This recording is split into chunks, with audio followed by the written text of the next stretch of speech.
Meus amados irmãos, boa noite, a graça e a paz do Senhor Jesus. Eu estou realmente com parte da minha família, estou com minha esposa e meus 2 filhos, o caçula e o do meio, estão aqui comigo. O mais velho não pôde vir, porque está servindo lá na congregação, ele faz parte do Ministério de Comunicação da igreja e está hoje fazendo a transmissão do culto lá, servindo ao Senhor.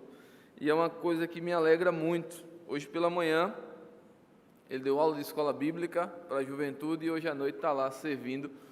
E ele disse: pai, hoje eu não vou poder ir com o senhor porque eu vou ficar aqui para fazer aquilo que Deus tem para fazer. E eu louvo a Deus por isso. E, meus amados irmãos, é sempre um privilégio estar aqui com vocês. Ali no corredor, alguns irmãos me encontraram, eu queria registrar e agradecer, porque perguntaram pelo meu sogro, E para toda a igreja, meu sogro, graças a Deus, Deus está cuidando. Peço aos irmãos que continuem em oração. E creio, inclusive, que ele está assistindo o culto. Então, seu Zé, essa igreja tem orado pelo Senhor, porque essa igreja ama. E muito obrigado mesmo, meus irmãos, porque quando a gente sabe que uma igreja ama a nossa família, ora por nossa família, isso nos fortalece muito. É maravilhoso esse cuidado de Deus. Eu queria hoje estar compartilhando a palavra de Deus com os irmãos a partir do livro de Mateus, capítulo 13. Você pode abrir sua Bíblia, é um texto muito conhecido. Uma parábola, eu creio que uma das parábolas mais conhecidas e sempre empregada no contexto de missões, de pregação do Evangelho. Hoje, eu quero que a gente possa refletir nela a partir de uma ótica um pouco diferente.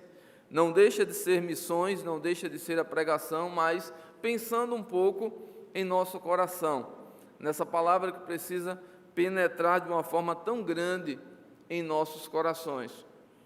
Nós estamos em uma série de reflexões lá na Capunga, em Nova Tiúma, falando sobre os batistas, sua história, doutrinas e princípios.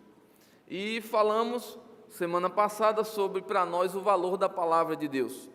Quanto para nós essa palavra ela tem poder porque ela veio do próprio Deus.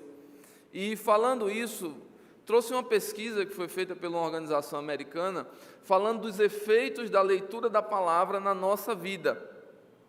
E essa pesquisa fala que quando você lê a Bíblia apenas uma vez por semana, ou até 2 vezes por semana, o resultado é quase insignificante. Então, se você vem para a igreja e lê a Bíblia agora, quando a gente, como pastor, pede para você abrir, esse resultado não é tão efetivo. Mas quando você lê ela 3 vezes por semana, já começa a haver uma diferença no comportamento da pessoa, na forma dela lidar com as coisas. E nesse estudo, diz que quando você lê mais de 4 vezes ou mais, é extraordinário a mudança que isso começa a fazer na vida das pessoas. Por exemplo, a irritabilidade, a forma de lidar com a família, tem uma melhoria de mais de 30%. As pessoas, por exemplo, que têm dificuldade com pornografia, diminui a vontade cerca de 67%. E aí ele traz outros dados nessa pesquisa, onde eu mostro e trago para vocês isso para demonstrar o quanto é importante nós lermos a palavra.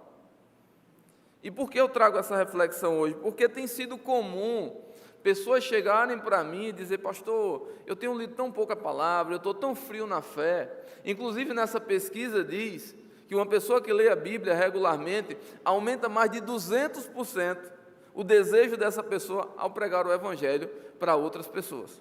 Então você imagina como precisamos ler a palavra de Deus. E essa palavra ela precisa ser cada vez mais adentrada em nossos corações. Por isso eu falo hoje com os irmãos sobre o cuidado que devemos ter com o nosso coração para que nós possamos estar preparados para fazer discípulos de Jesus. Eu não sei se você tem cuidado bem do seu coração. Paulo, ele escrevendo a Timóteo, mantenha a sua Bíblia aberta, eu não esqueci do texto.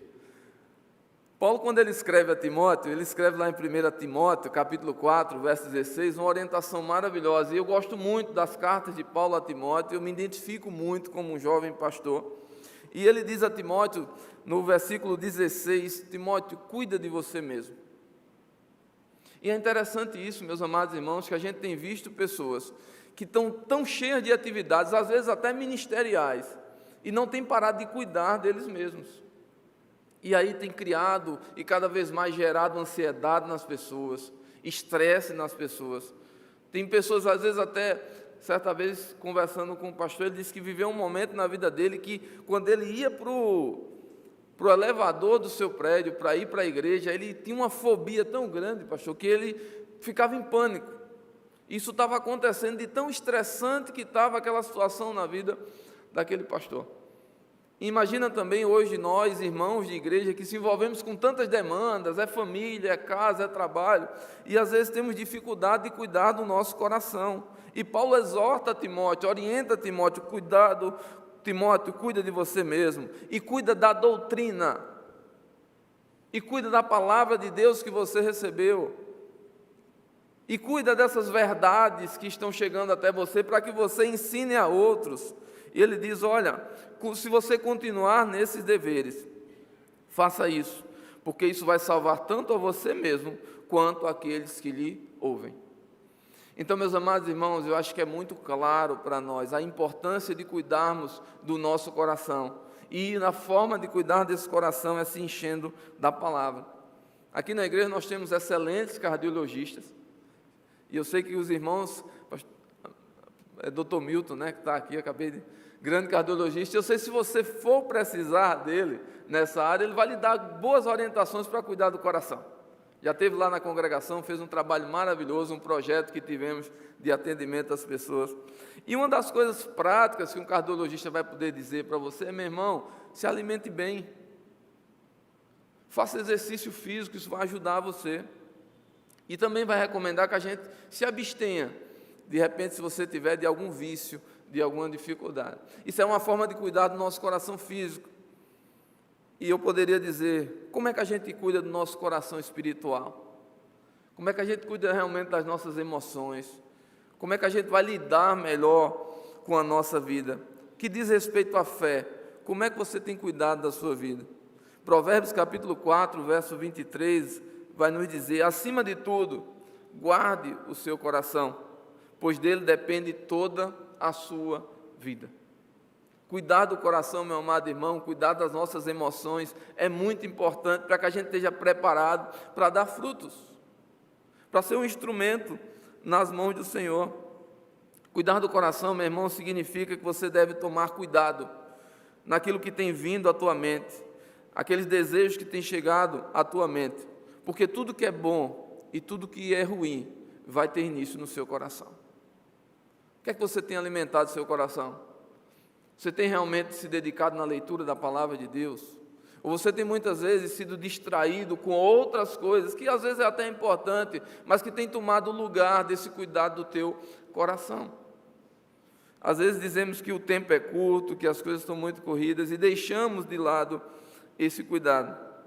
Por isso eu quero ler com os irmãos esse texto que muitas vezes nós ouvimos ele num contexto missionário, mas eu queria que a gente hoje entendesse que esse texto nos ensina a cuidar também do nosso coração. Mateus capítulo 13, versos de 1 a 9, e depois vamos ler do 18 ao 23, que explica essa parábola. Diz assim a palavra do Senhor: naquele mesmo dia, Jesus saiu de casa e se assentou à beira do mar, e grande multidão se reuniu em volta dele, de modo que ele entrou num barco e se assentou, e toda a multidão estava em pé na praia. E de muitas coisas lhe falou por parábolas, dizendo: eis que um semeador saiu a semear, e ao semear, uma parte caiu à beira do caminho, e vindo as aves, a comeram. Outra parte caiu em solo rochoso, onde a terra era pouca, e logo nasceu, e visto não ser profunda a terra, saiu, porém o sol o queimou, e porque não tinha raízes, secou. Outra parte caiu entre espinhos, e os espinhos cresceram e sufocaram. Outros, enfim, caiu em boa terra, e deu fruto, a 100, a 60 e a 30 por um. Quem tem ouvidos para ouvir, ouça. Lá no versículo 18, Jesus explica essa parábola. Então ela é explicada à clareza do próprio Cristo. Ele diz: ouçam, portanto, o que significa a parábola do semeador. A todos os que ouvem a palavra do reino e não compreendem, vem o maligno e arrebata, e lhe foi semeado o que foi semeado no coração. Este é o que foi semeado à beira do caminho. O que foi semeado em solo rochoso, esse é o que ouve a palavra e logo a recebe com alegria, mas ele não tem raiz em si mesmo, sendo de pouca duração. Quando chegar a angústia e a perseguição por causa da palavra, logo se escandaliza. O que foi semeado entre os espinhos é o que ouve a palavra, porém as preocupações deste mundo e os fascínios das riquezas sufocam a palavra e ela fica infrutífera. Mas o que semeia em boa terra é o que ouve a palavra, compreende, este frutifica e produz a 100, a 60 e a 30 por um. Vamos orar? Pai, obrigado, Deus, por essa noite. Obrigado porque estamos aqui, Deus, para nos alimentar da Tua palavra. Que essa palavra, Deus, que o Senhor colocou no meu coração de cuidado, venha ser transmitida agora da melhor forma ao coração da Tua igreja. E que todos que estão aqui nesse momento, Pai, desliguem a sua mente de qualquer distração, de qualquer preocupação, e que tenhamos agora toda a atenção àquilo que o Senhor quer falar ao nosso coração. Que o Senhor me use nesse momento com a Tua misericórdia e a Tua graça e transmita a Tua palavra para a Tua igreja. É assim que eu te oro e já te agradeço, em nome do Teu Filho Jesus. Amém. Meus queridos irmãos, deixando algumas orientações para os irmãos a partir dessa palavra, extraído dessa palavra, eu queria pontuar algumas coisas com vocês. A primeira delas, meus queridos irmãos, não deixem que a palavra de Deus caia longe do coração de vocês. Precisamos compreender o que Deus está falando para a sua igreja. Às vezes você veio para a igreja hoje, mas tem algumas coisas que estão perturbando você, que estão preocupando você, que afasta a palavra que está sendo semeada nessa noite, agora, do seu coração. Assim como aquela palavra, porque a maior vontade do diabo é arrancar essa palavra de nós. Ele não quer que nós nos envolvemos com essa palavra, porque essa palavra ela é transformadora. Quando a gente lê a palavra, ela exalta o nosso coração, ela fala tão profundamente com a gente, que muitas vezes ela começa a nos corrigir, a nos transformar, a nos orientar no caminho. Hoje pela manhã na escola bíblica, falando das cartas paulinas, tem uma orientação interessante que a palavra de Deus nos traz, é que tudo que a gente deve fazer, precisamos consultar o Senhor, por mais simples que seja. Se não consultarmos e se não pedirmos a direção de Deus, Deus não vai se envolver com aquilo que nós estamos fazendo. Por isso que nós devemos fazer, precisamos estar centrados na palavra. E quando eu falo consultar a Deus, é em oração e na palavra. O que é que você está pensando em fazer nesse ano? Quais são os teus planos? Quais são os teus ideais? Você consultou a Deus? Você perguntou se é a vontade de Deus? Mas pastor, vai ser tão bom para mim. Meus planos já estão tão perfeitos, tudo já está tão programado. Mas a pergunta não é essa, a pergunta é: essa é a vontade de Deus para a sua vida? É isso que Deus quer para você? É essa a melhor direção? Esse é o caminho? Deus quer te usar neste lugar? O diabo, meu irmão, ele vai estar sempre tentando roubar a palavra de Deus que penetra no nosso coração. E ele faz isso a partir, primeiro, de distrações. Como ele é especialista em nos distrair. Hora ou outra, ele coloca situações, coloca problema, coloca circunstâncias, e daqui a pouco você deixa de focar na verdade de Deus, naquilo que Deus trouxe no teu coração, que te alegrou, que te deu esperança, e aquele problema começa a consumir a tua vida. Ou às vezes até um projeto muito bom, mas que está servindo de distração, para que você não se envolva mais com a palavra de Deus, não se envolva mais no serviço da igreja, não se envolva mais em fazer discípulos de Jesus. Por isso, uma outra estratégia dele é nos trazer propostas. É fato, meus amados irmãos, Deus tem um propósito de vida para cada um de nós. Deus tem algo para fazer através das nossas vidas. E eu e você precisamos estar bem atentos à voz de Deus para que esse propósito se cumpra na nossa vida. Mas é interessante que no meio desse propósito, dessa caminhada do propósito, vai surgir grandes propostas boas e interessantes, que às vezes o diabo vai trazer para nos tirar a palavra do coração, aquilo que Deus já confirmou. Lembra quando ele vai tentar Jesus? O que é que ele usa? Propostas. Jesus estava com fome, o diabo diz: olha, uma pedra aqui, simplesmente pede para transformar em pão. A proposta era excelente. uma boa comida para quem está com fome. Depois ele leva Jesus lá no pináculo do templo e diz: olha, se você me adorar, eu dou tudo para você, todo poder eu vou te dar. A proposta era boa, mas era uma proposta que ia tirar Jesus do grande propósito. O propósito de Jesus era um propósito de morte e ressurreição. Meus amados irmãos, sua vida tem um propósito. Tem pessoas que Deus quer usar você para salvar. Tem pessoas que Deus está falando no teu coração, está aproximando de você, para que você seja um instrumento de Deus para transformar essa pessoa num discípulo de Jesus. Essa é a missão da nossa igreja: fazer discípulos de Jesus e gerar transformação de vidas. Toda a palavra de Deus vai trazer um propósito para as nossas vidas. Por isso nós não podemos deixar que as distrações e as propostas do diabo nos roubem a palavra. Eu não sei no que é que você está pensando aqui agora, mas eu quero dizer para você, o diabo tem tentado nesse momento fazer com que você não dê atenção para essa palavra. A Bíblia diz que o diabo ele lança dados inflamáveis. Os dados inflamáveis é o que a grande maioria dos irmãos aqui sabem o que era: uma lança que na sua ponta continha fogo. E quando aquela lança era lançada, ela batia, por exemplo, em um arbusto ou em algo seco e pegava fogo em tudo. São as setas que o diabo às vezes lança no nosso coração para começar agora a nos distrair e a gente perca o foco do propósito de Deus para a nossa vida. E daqui a pouco você está fazendo muita coisa, coisas excelentes, você está fazendo uma grande carreira, você está vivendo um grande ideal, mas talvez não esteja no propósito de Deus. Talvez seja uma distração para a sua vida. E você está perdendo a grande oportunidade de estar dando frutos para o Senhor. Por isso, meus amados irmãos, ouvindo a palavra de Deus e compreendendo essa palavra, ela não deixa que o diabo roube do nosso coração. A segunda coisa que a gente precisa fazer é que nossos sentimentos se tornem em atitudes práticas. Às vezes as pessoas hoje, principalmente nesse momento, as pessoas às vezes vivem de muita emoção e não colocam em prática. Eu gosto muito do que Tiago ele escreve na carta, quando ele diz que o homem que ouve a palavra de Deus e não pratica é semelhante a uma pessoa que vai no espelho, se olha no espelho e quando vira não lembra mais de como ele está.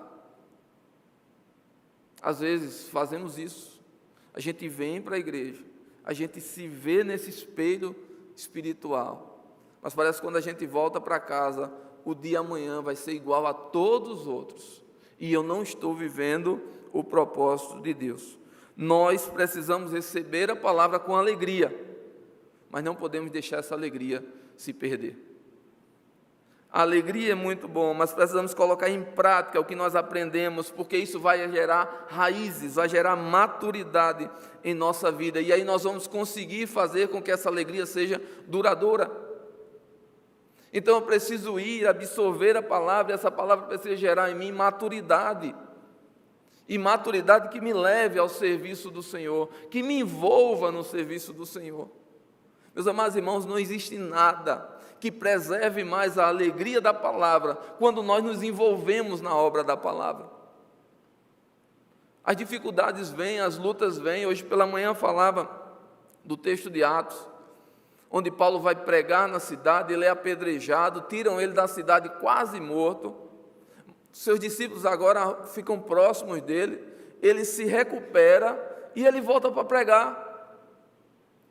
Essa é a maturidade da alegria da pregação do Evangelho, que não depende das circunstâncias. Hoje, por qualquer motivo, as pessoas têm desistido da caminhada, têm desistido dessa aproximação maravilhosa da presença de Deus. Meus amados irmãos, a Bíblia diz: nada pode nos separar do amor de Deus. Nada. Nada. Por isso eu e você precisamos preservar claramente e fortemente essa palavra no nosso coração, que ela não seja apenas uma alegria de vir à noite, cultuar, adorar, ouvir a palavra, mas sair e se acabar essa alegria, porque os problemas da segunda virão, e com certeza virão, mas eles não são capazes de apagar a alegria do nosso coração. Porque quando vem a angústia, as perseguições, com a prática da vida e o amadurecimento, nós estaremos mais fortes para lidar com tudo isso. Por isso a palavra precisa ser muito bem trabalhada em nossos corações. É lindo a gente entender esse processo que a palavra de Deus nos traz. Nós recebemos a palavra e aí nós compreendemos essa palavra, que é a vontade de Deus para nossas vidas. E aí nós vamos expressar essa palavra através de atitudes e isso vai gerar maturidade, raízes em nossas vidas, que vai nos dar uma alegria duradoura. Esse é um processo que Deus quer na nossa vida. A palavra de Deus vai levar e gerar em nós isso. Porque, meu irmão e minha irmã, terceiro ponto, cuidado com os espinhos. Muito cuidado com os espinhos. Os espinhos têm sufocado a palavra e às vezes até a fé de muita gente.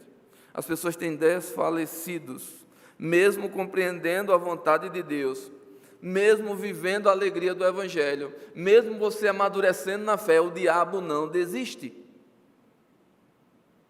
Ele vai querer esfriar sua fé, sua comunhão com Deus, sua compreensão da palavra, sua vida com Deus, seu relacionamento com Deus.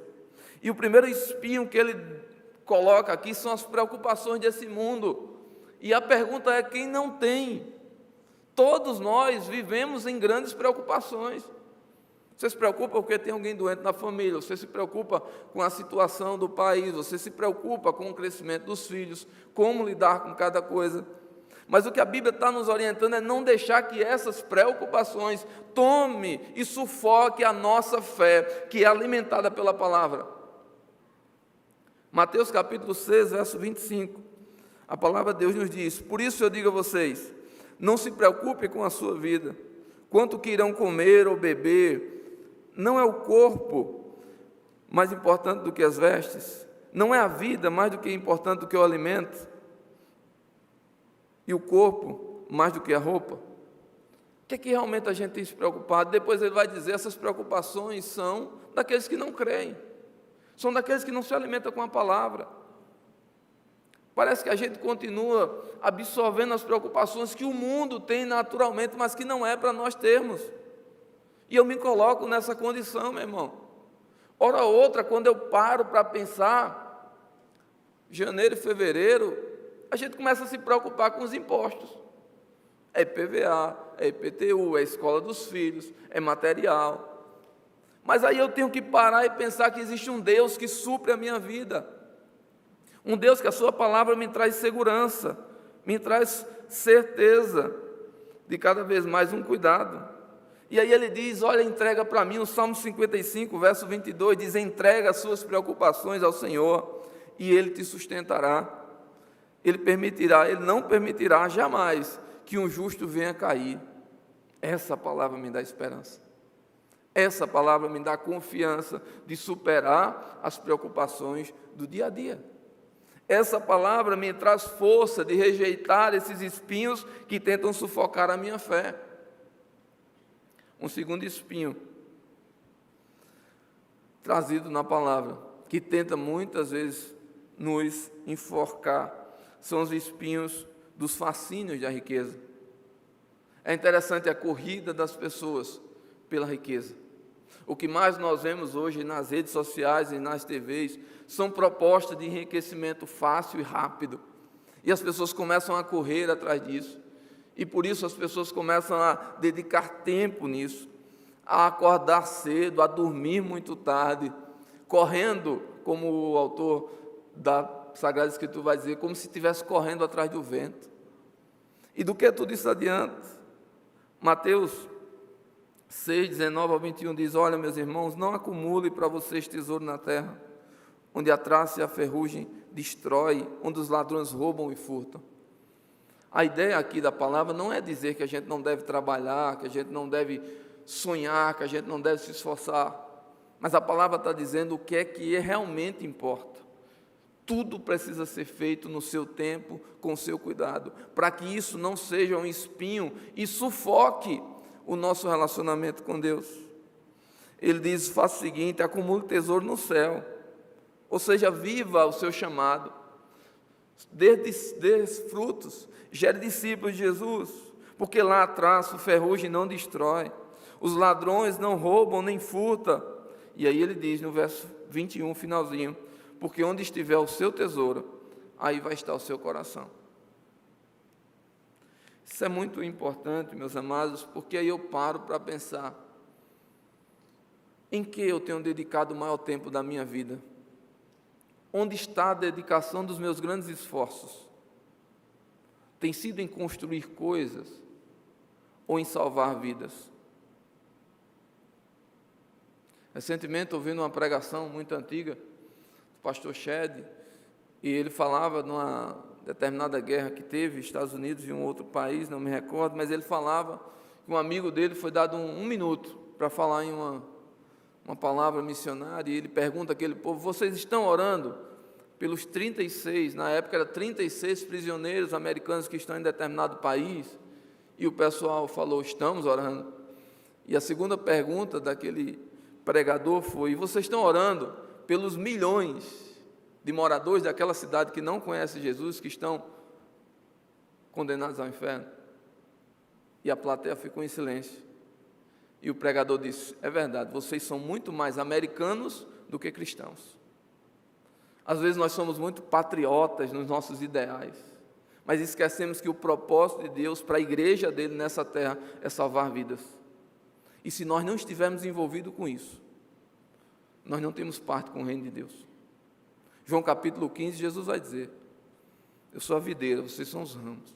Meu pai é o agricultor. Aquele que estiver ligado a mim, não estiver dando fruto, e o fruto a gente sabe qual é, vai ser o quê? Cortado e lançado fora. Por fim, meus amados irmãos, precisamos nos aproximar de Deus, compreender o seu propósito para as nossas vidas, começar a agir e ter atitudes, e cuidar para que não sejamos sufocados pelas preocupações e fascínios dessa vida. E com certeza, Deus vai nos usar para fazer muito mais discípulos para Ele. E eu ainda digo a vocês, se isso não estiver acontecendo na sua e na minha vida, tem alguma coisa errada. Se eu e você não estamos envolvidos em fazer discípulos, em pregar para aqueles que ainda não conhecem Jesus, em salvar vidas, tem alguma coisa errada com a minha vida e com a sua vida. Porque se estamos aqui nessa terra ainda, é para fazer isso. As outras coisas, meu irmão, é muito bom, precisamos continuar cuidando da nossa família, cuidando dos nossos filhos, amando nossos cônjuges.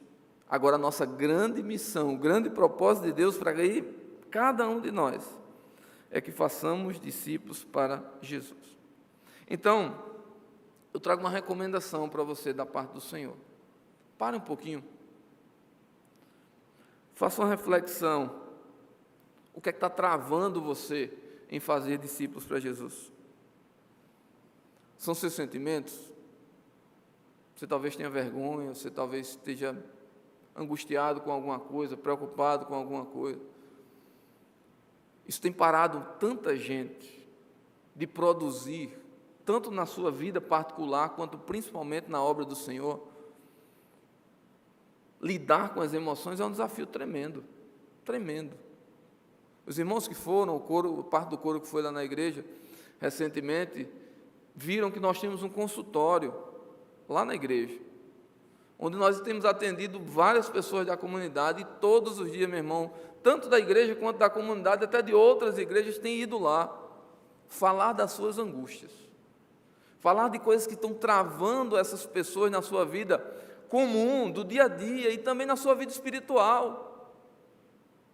Porque, como eu falei para vocês, é uma alegria extraordinária quando nós pregamos para alguém e nós vemos famílias transformadas, nós vemos pessoas que estavam caminhando no eu, andando na presença de Deus. Isso enche o nosso coração de alegria e de prazer.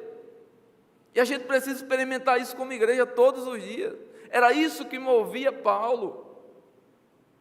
A ousadia do Espírito, a alegria de pregar o Evangelho. E escrever que nós temos que amar aquelas pessoas. Pare um pouquinho, meu irmão. Será que são as preocupações que têm paralisado você? estou com tanto problema, eu tenho um familiar doente, eu estou com dificuldade de trabalho. Meu irmão, tudo isso, eu digo a você, explica, mas não justifica. Explica, mas não justifica. Porque o chamado meu e seu é para fazer discípulos para Jesus. Então, todas as justificativas que eu possa trazer, vai até explicar, mas não justifica. Será que são os deslumbres, o desejo que temos? Muitas vezes, parece que o contexto social nos impulsiona hoje a empreender, a crescer, a prosperar, a enriquecer. Isso é maravilhoso, eu também quero. E faço, e trabalho, e corro daquilo que é necessário, mas eu não posso deixar que nada disso tire o meu tempo da minha verdadeira missão: pregar o Evangelho e fazer discípulos de Jesus. Por isso, meu amado irmão, eu queria dizer para você, Deus quer que você e eu dê muito fruto. E cada vez que essa palavra entrar no nosso coração, penetrar profundamente, naturalmente nós vamos dar frutos. Naturalmente vai acender uma chama ardente no nosso coração para fazer discípulos de Jesus. E a gente vai se envolver com isso. Onde a gente estiver, nós vamos nos envolver com isso. Porque o nosso grande prazer vai ser fazer discípulos de Jesus. Por isso, eu quero aproveitar e orar nesse momento por minha vida e pela sua vida, por nossa igreja como um todo, porque eu sei que isso também está no coração do nosso pastor, o pastor Marcos. Vamos orar para que nós possamos guardar a palavra de Deus no nosso coração, que ela nem caia longe, nem o nosso coração esteja tão preocupado que esteja duro para receber essa palavra, nem tampouco que os espinhos da distração, da preocupação, das angústias possam ir prejudicar esse recebimento, para que o nosso coração esteja um lugar cheio da graça de Deus e que nós possamos dar muitos frutos para Jesus, porque eu sei que esse também é o seu desejo, fazer discípulos de Jesus. Queria convidar você a curvar sua cabeça e orar junto comigo. Você que está em casa, você que está nos ouvindo pela rádio também, só não precisa fechar o olho quem estiver dirigindo o carro nesse momento, de repente nos ouvindo pela rádio, mas ore junto conosco. Que eu queria dizer para você nessa noite, meu irmão, Deus quer usar você. Deus quer usar essa igreja como Ele tem usado ao longo desses mais de 100 anos. Se nós estamos aqui hoje, é porque Deus sempre falou a essa igreja: vão e façam discípulos. Se envolvam com essa obra. É importante tudo, meu irmão. A vida é importante, mas não deixe que as preocupações dessa vida tire a luz da presença de Deus na tua vida.